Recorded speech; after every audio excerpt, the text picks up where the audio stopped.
सत्यव्रत म्हणाला. जगातील जीवांचे आत्मज्ञान अनादि अविद्येमुळे झाकले गेले आहे. याचमुळे ते संसारातील अनंत दुःखांच्या भाराने त्रस्त होत आहेत. जेव्हा आपल्या इच्छेने ते आपल्याला शरण येतात तेव्हा ते आपल्याला प्राप्त करून घेतात.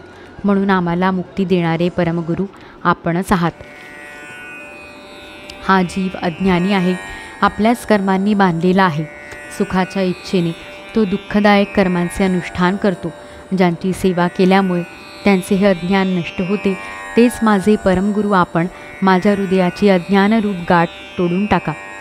जसे अग्नीमध्ये तापविल्याने सोन्या चांदीतील मळकट भाग नाहीसा होतो आणि त्यांचे खरे स्वरूप दिसू लागते, त्याचप्रमाणे ज्यांच्या सेवेने जीव आपल्या अंतःकरणातील अज्ञानरूपी मळ धुवून टाकतो आणि आपल्या खऱ्या स्वरूपात स्थिर होतो, ते आपण सर्वशक्तिमान अविनाशी प्रभूच आमच्या गुरुजनांचे सुद्धा परमगुरू आहात. म्हणून आपण आमचे सुद्धा गुरु व्हा.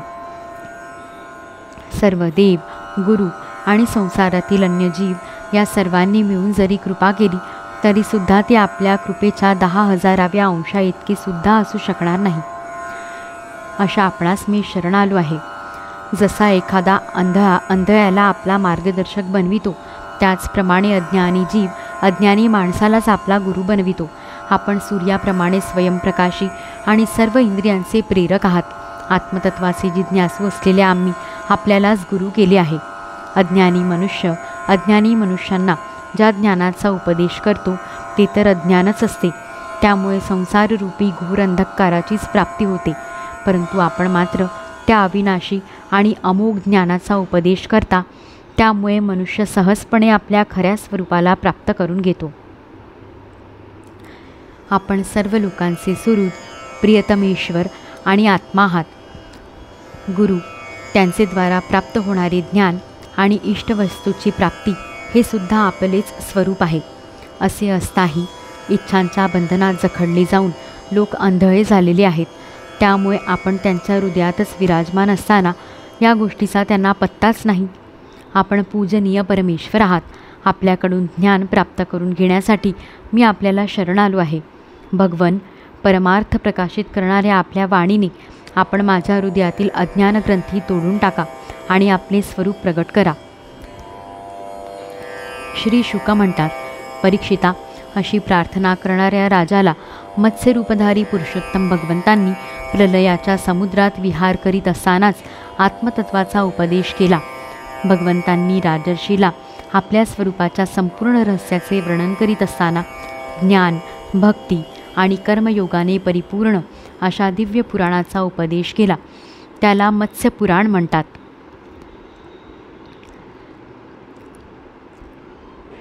ऋषींसह नावेत बसलेला असतानाच सत्यव्रताने संशयरहित होऊन भगवंतांच्याकडून सनातन ब्रह्मस्वरूप आत्मतत्वाचे श्रवण केले.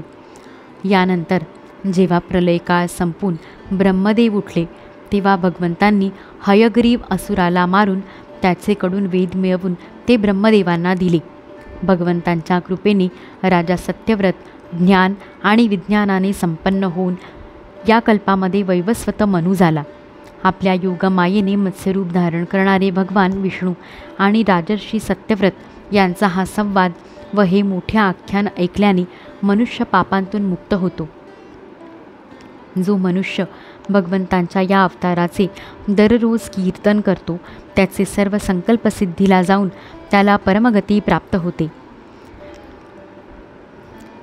प्रलयकालीन समुद्रामध्ये जेव्हा ब्रह्मदेव निद्रिस्त झाले होते, त्यांची सृष्टी उत्पन्न करण्याची शक्ती लोप पावली होती, त्यावेळी त्यांच्या मुखातून निघालेल्या श्रुती चोरून हयग्रीव दैत्य पाताळात घेऊन गेला होता. भगवंतांनी त्याला मारून त्या श्रुती ब्रह्मदेवांना परत दिल्या आणि सत्यव्रत तसेच सप्तर्षींना ब्रह्मतत्वाचा उपदेश केला. समस्त जगताचे परमकारण असलेल्या त्या लीला मत्स्य भगवंतांना मी नमस्कार करतो.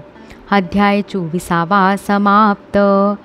इति श्रीमद्भागवते महापुराणे वैयासिक्यामष्टादश साहस्राया पारमहंसा संहिताया अष्टमस्कन्धे मत्स्यावतारचरितानुवर्णनं नाम 24 इत्यष्टमः स्कन्धः. हरि ओं तत्सत्.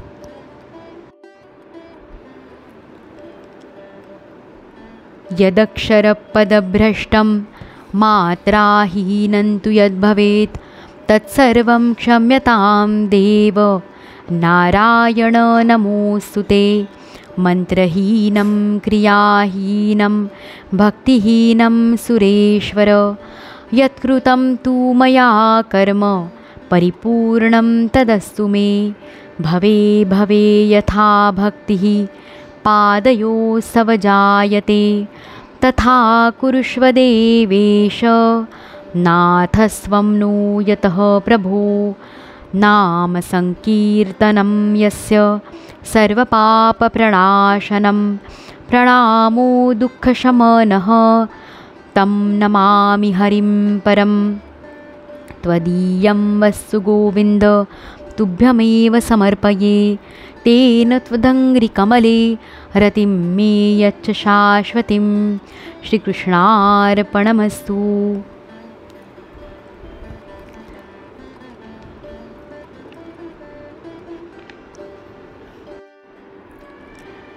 जया वर्णिता वर्णिता वेदवाणी म्हणे नेति नेतीति लाजे दुरूनी। नवे अंतना पार जाचारुपाला विसरू कसामी गुरुपादुकाला।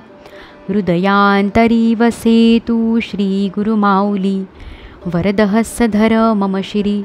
तव प्रेमलाभो जन्म जन्मांतरी उद्धारावे चैतन्यघन। श्री सद्गुरु हरिराया श्री सद्गुरु चरणारविन्दार्पितमस्तु। अवधूतचिन्तन श्री गुरुदेव दत्त।